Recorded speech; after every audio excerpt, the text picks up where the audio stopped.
Hello and welcome to our YouTube channel, The Knowledge Hub. In this video, we are going to talk about foreign investment, especially foreign direct investment.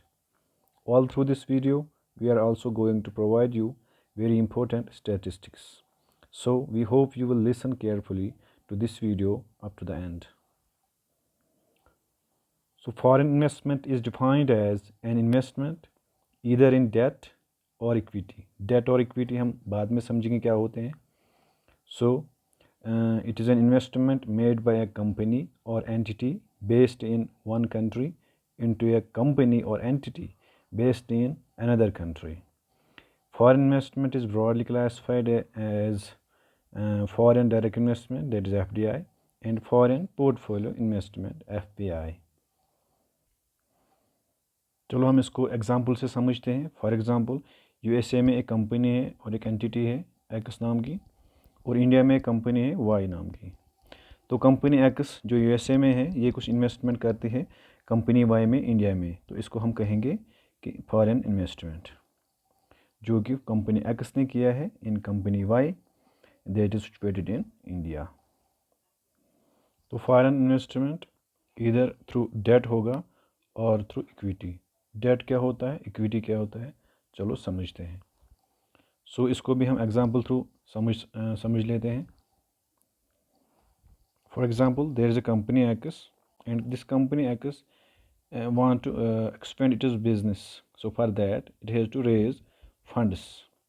इसको अपना जो business है उसको grow करने के लिए funds चाहिए, पैसे चाहिए. अब ये पैसे लाएगी कहाँ से? तो इसके पास दो रूट्स हैं, एक है डेट, दूसरा है इक्विटी. फॉर एग्जांपल ये डेट रूट से अपना जो फंड्स है उसको रेज करना चाहती है. तो ये ऐसे कर सकती है कि जो इंडिविजुअल्स है, फाइनेंशियल इंस्टीट्यूशंस हैं या और कोई एंटिटीज़ है उनसे पैसा लेना चाहेगी तो वो इसको पैसे दे सकते हैं एज लोन. अगर इसको लोन प्रोवाइड करते हैं तो हम इसको कहेंगे कि ये डेट है, यानी डेट एक टाइप का लोन है. और इसके बदले इनको क्या मिलेगा? जब इसको लोन देंगे इसकी कुछ मैच्योरिटी होगी. फॉर एग्जांपल 5 साल तक, 1 साल तक, 10 साल तक ये लोन देंगे इसको. उसके बाद इस कंपनी को इन्हें लोन वापस देना होगा, प्लस इस पर इनको इंटरेस्ट मिलेगा. तो ये इंटरेस्ट इनका फ़ायदा होगा. तो इसको हम कहेंगे कि डेट थ्रू इन्होंने इसमें इन्वेस्ट किया है. तो अब इक्विटी क्या है फिर? तो इक्विटी है अगर ये इंडिविजुअल्स, इंस्टीट्यूशंस और अदर एंटिटीज़ जो भी इसको फंड्स प्रोवाइड करते हैं, ये इस कंपनी को पैसे देते हैं, लेकिन ये उन पैसों के बदले में इंटरेस्ट नहीं लेते हैं. Instead they own some shares और इक्विटी और स्टैक इन दिस कंपनी. वो इन इंडिविजुअल्स को या उन इंस्टीट्यूशंस को इस कंपनी में कुछ हिस्सेदार बनाया जाता है, कुछ ओनरशिप या कुछ शेयर्स दिए जाते हैं. तो इन शेयर से इनको क्या मिलेगा? जैसे हमने देखा, जैसे डेट में ये लोग इस कंपनी में फंड्स देते हैं तो बदले में इनको इंटरेस्ट मिलता है. लेकिन इक्विटी में क्या है, अगर ये कंपनी ग्रो करती है, जो भी इसके प्रॉफिट आते हैं, जो भी इसका प्रॉफिट होगा या लॉस होगा, उनमें ये इंडिविजुअल्स, इंस्टीट्यूशंस जो भी हैं ये बराबर हिस्सेदार होंगे. यानी इनको जैसी स्टेक मिली है इस कंपनी में, जितना ओनरशिप मिला है, जितना परसेंट ओनरशिप मिला है, उस हिसाब से इनमें वो प्रॉफिट बांटा जाएगा या लॉस जो है इन पे इनकर होगा. तो उसको कहेंगे हम, इनको मिलता है डिविडेंड. तो डेट में फंड्स प्रोवाइड करने वालों को इंटरेस्ट मिलता है, इक्विटी में उनको डिविडेंड मिलता है. तो ये थी डिफरेंस डेट और इक्विटी में. डेट में इनको सिर्फ पैसे डालने होते हैं, इनको इसके बदले इंटरेस्ट मिलता है, लेकिन इक्विटी में एक ओनरशिप मिलता है इन्वेस्टमेंट करने वालों को. सो वी होप अभी तक जो भी पढ़ा आपने आपको समझ आ गया होगा. As said earlier, foreign investment is of two types, that is foreign direct investment and foreign portfolio investment. अब इनमें क्या फ़र्क है, चलो देखते हैं. Government of India has accepted the international practice regarding the definitions of FDI and FPI, where the investor's stake is 10% or less in a company. It will be treated as FPI, that is foreign portfolio investment. And where an investor has a stake of more than 10%, it will be treated as foreign direct investment. Let us elaborate this. For example, कोई company x में invest करता है, तो अगर इसकी stake इस company में 10% या उससे कम है तो उसको ट्रीट किया जाएगा FPI. FPI क्या होता है ये हम आगे देखेंगे, और ये कैसे डिफ्रेंशिएट किया जाता है इसको FDI से, वो भी हम आगे देखेंगे, फिर आपको अच्छे से समझ आएगा. अभी तक के लिए आप इतना याद रखिए कि FDI और FPI में एक बेसिक डिफरेंस जो है वो क्या है. तो अगर एक्स कंपनी में किसी ने इन्वेस्ट किया और इसकी जो स्टेक इसने हासिल की वो 10% या उससे कम है, तो उसको हम कहेंगे कि ये फॉरेन पोर्टफोलियो इन्वेस्टमेंट है. और where an investor has a stake of more than 10%, it will be treated as FDI. अगर किसी बंदे ने अब ज़्यादा किया, 10% से ज़्यादा किया इसमें ओनरशिप हासिल, तो हम कहेंगे कि ये ट्रीट किया जाएगा as foreign direct investment. Foreign direct investment or foreign investment in an unlisted company, irrespective of threshold limit, may be treated as FDI. अगर कोई कंपनी है वो अनलिस्टेड है, अनलिस्टेड मतलब कोई भी कंपनी है जो किसी स्टॉक एक्सचेंज में लिस्टेड नहीं है. फॉर एग्जांपल इंडिया की हम बात करेंगे, यहाँ पे क्या है, बॉम्बे एक्सचेंज है, बॉम्बे स्टॉक एक्सचेंज, या नेशनल स्टॉक एक्सचेंज. किसी भी एक्सचेंज में कोई भी कंपनी अगर लिस्टेड नहीं है तो उस पर ये रूल अप्लाई नहीं होगा. तो जैसे हमने 10% का रूल देखा, यहाँ पे लिमिट देखा, तो अनलिस्टेड कंपनी में ये थ्रेश होल्ड लिमिट नहीं है, उसमें जितना भी इन्वेस्टमेंट होगा वो ट्रीट किया जाएगा एज फॉरेन डायरेक्ट इन्वेस्टमेंट.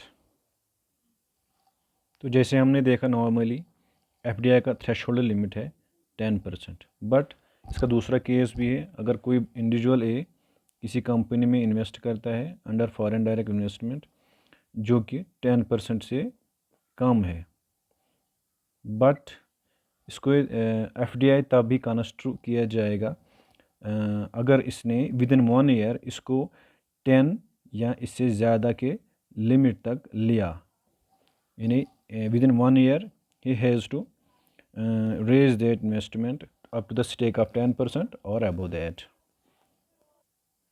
इसमें तीसरा केस ये है कि अगर किसी ने FDI थ्रू इन्वेस्ट किया है 10% जिसमें होता है या मोर than 10%, but with the course of time इसका जो 10% स्टेक है या उससे ज़्यादा ये नीचे गिरा, 10% से कम आया.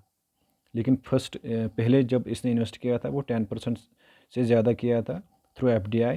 अगर अब ये 10% से नीचे आया तो इसका जो FDI है ये FPI में चेंज नहीं होगा, ये FDI ही रहेगा. So till now we understood difference between FDI and FPI so far as the threshold limit is concerned.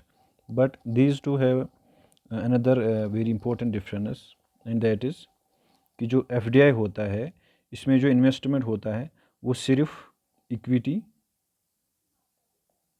या शेयर्स थ्रू होता है. यानी कोई भी इन्वेस्ट करेगा FDI थ्रू तो उसको कंपनी में शेयर्स खरीदने हैं, उसमें स्टेक खरीदनी है, उसमें ओनरशिप लेना है कुछ परसेंटेज का.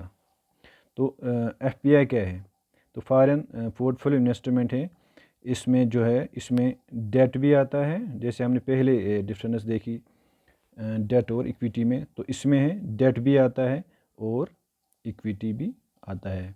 मतलब FPI थ्रू कोई डेट में भी इन्वेस्ट कर सकता है और थ्रू इक्विटी भी ओनरशिप भी ले सकता है, इसको लोन भी प्रोवाइड कर सकता है किसी कंपनी को. So now let us see some more differences between these two, और उसके बाद हम बात करेंगे कुछ इंपॉर्टेंट फैक्ट्स की FDI के related. FDI can happen only through primary market, while FPI is generally through secondary market, but ये प्राइमरी मार्केट में भी किया जा सकता है. तो प्राइमरी मार्केट क्या होता है और सेकेंडरी मार्केट को क्या होता है. फॉर एग्जांपल कोई कंपनी एक्स है, इसने पहली बार जो शेयर्स ऑफ़र किए उसको हम बोलते हैं इनिशियल पब्लिक ऑफरिंग। ये जो इनिशियल पब्लिक ऑफरिंग यानी जो इसने पहली बार अपने जो शेयर्स ऑफ़र किए पब्लिक को, वो थ्रू होता है प्राइमरी मार्केट। ये जो एफडी है, एफडीआई है, ये सिर्फ इसी प्राइमरी मार्केट में परमिसिबल है, इनिशियल पब्लिक ऑफरिंग में। अब जो सेकेंडरी मार्केट है, इसमें जो शेयर्स ऑलरेडी ऑफ़र किए होते हैं, इशू गए होते हैं, उसकी ट्रेडिंग होती है। फॉर एग्ज़ाम्पल जो भी स्टॉक एक्सचेंज में ट्रेडिंग होते हैं उनकी, बॉम्बे स्टॉक एक्सचेंज है, नेशनल स्टॉक एक्सचेंज है, उसको हम कहेंगे सेकेंडरी मार्केट। सो एफडीआई सिर्फ प्राइमरी मार्केट में होता है। प्राइमरी मार्केट वो मार्केट होता है जहाँ पे कोई कंपनी पहली बार अपने शेयर्स इशू करती है, और जो सेकेंडरी मार्केट होता है उसमें जो ऑलरेडी इशूड शेयर्स होते हैं वो ट्रेड किए जाते हैं। तो एफपीआई जो है ये ज़्यादातर ट्रेड किया जाता है या इन्वेस्टमेंट की जाती है FPI through in secondary market, जबकि प्राइमरी मार्केट में भी कुछ हद तक इसकी जो इन्वेस्टमेंट एफपीआई थ्रू होती है। हालांकि ये जो है प्राइमरी मार्केट में किया जाता है, तो इसमें जो नया कैपिटल आता है, नए पैसे आते हैं कंपनी के लिए, जिससे वो अपना कैपिटल जो है रेज़ करती है और इंफ्रास्ट्रक्चर जो है अपनी कंपनी के लिए ख़रीद सकती है। बट इसमें क्या होता है सेकेंडरी मार्केट में, जिसमें एफपीओ ज़्यादातर होता है, उसमें जो शेयर्स ऑलरेडी इशू किए होते हैं उनका सिर्फ ओनरशिप चेंज होता है। फॉर एग्ज़ाम्पल मिस्टर ए के पास 100 शेयर्स है किसी एक्स कंपनी की, अब इसने ये बेच दिए बी पर्सन को। अब इसके जो ये 100 शेयर्स है ये बी के पास आ गए, लेकिन इससे इस कंपनी पे उतना असर नहीं पड़ा, सिर्फ जो शेयर्स इन्होंने इशू किए थे उसका ओनरशिप चेंज हुआ from person A to person B. जो एफडीआई होता है इसमें जो इन्वेस्टर्स होते हैं, फॉरेन इन्वेस्टर्स होते हैं, तो दे हैव सम से in decision making of the company. इसमें जो बोर्ड ऑफ डायरेक्टर्स होते हैं उनको अपॉइंट करने में ये इन्वॉल्व होते हैं, जो फॉरेन इन्वेस्टर्स होते हैं through FDI. But this does not happen in FPI generally. Through FDI, foreign investors always try to make the company profitable through their decision making and target the profit of the company. But in FPI, investors target the share price of the company and derive their gain from rise or fall of shares. अगर इसके shares ऊपर जाते हैं या नीचे जाते हैं, उसी हिसाब से इन्वेस्टर्स को पैसे मिलते हैं या नुकसान होता है एफपीआई में। सो वी होप कि आपको एफडीआई और एफपीआई में जो डिफरेंस है वो समझ आ गई होगी। सो लेट अस सी नाउ, ये जो फॉरेन डायरेक्ट इन्वेस्टमेंट होता है ये it is done through two routes. One is automatic route and second is government route. जो ऑटोमेटिक रूट होता है, इस थ्रू अगर कोई इन्वेस्टमेंट करे तो इसमें गवर्नमेंट की जो परमिशन है उसकी कोई ज़रूरत नहीं होती है। सिर्फ कुछ स्पेसिफिक कोई छोटे मोटे लॉज होते हैं जिनको कंप्लाई करना होता है। बट इन गवर्नमेंट रूट इसमें गवर्नमेंट अप्रूवल ज़रूरी होती है। चलो देखते हैं एफडीआई का लिमिट जो है कुछ इंपॉर्टेंट सेक्टर्स में कितना है। अगर हम बैंकिंग की बात करेंगे प्राइवेट सेक्टर में, इसमें up to 49% through automatic route से, और from 49% to 74%, that is 74% is the cap, is the limit। 49 से 74% तक थ्रू गवर्नमेंट जो है गवर्नमेंट रूट से अलाउड है। डिफेंस की अगर बात करेंगे अप टू 74% ऑटोमेटिक रूट से अलाउड है, एंड फ्रॉम 74% गवर्नमेंट रूट से। जो हेल्थ केयर है बट इन ब्राउन फील्ड। अभी ब्राउन फील्ड क्या होता है और ग्रीन फील्ड क्या होता है, यह आपके लिए असाइनमेंट है, आप कमेंट सेक्शन में बताएंगे ब्राउन फील्ड और ग्रीन फील्ड प्रोजेक्ट्स में क्या डिफरेंस है। तो हेल्थ केयर में भी वही है जैसा डिफेंस में है, यानी up to 74% through automatic route है, and thereafter through government root.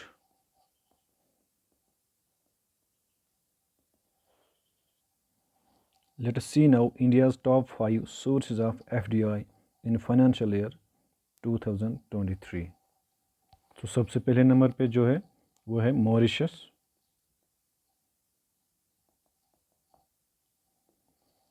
जहाँ से एटलीस्ट 26% FDI आया है। सेकंड नंबर पे है सिंगापुर,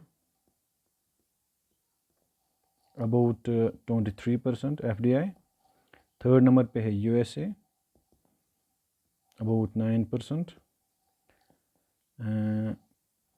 नीदरलैंड से 7% एंड फाइनली जापान से 6%. So if you find this information regarding FDI and FPI helpful for you, then kindly subscribe our channel and do share this video. So this was for today. Thanks for watching.